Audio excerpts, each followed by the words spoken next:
Magluluto tayo ng ginisang tahong. Iyon na natin ang stove. Lagyan ko na to ng oil. Mainitahin muna natin ang bombay. Tapos ahos. At saka luya din.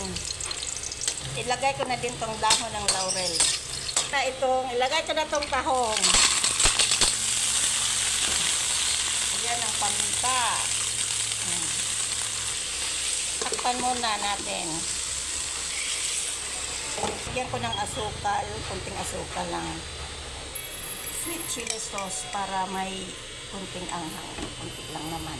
Lagyan natin ng magic sarap. Kunti lang. Mekos lahat. Mekos.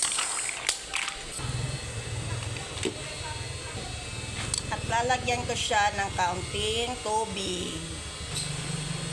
Ito na ang itsura ng tahong. Malapit na maluto yan.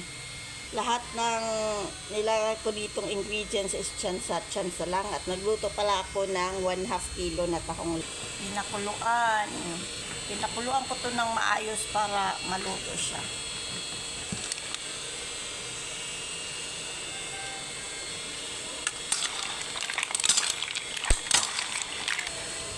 Tikman natin. Namis na maanghang-anghang.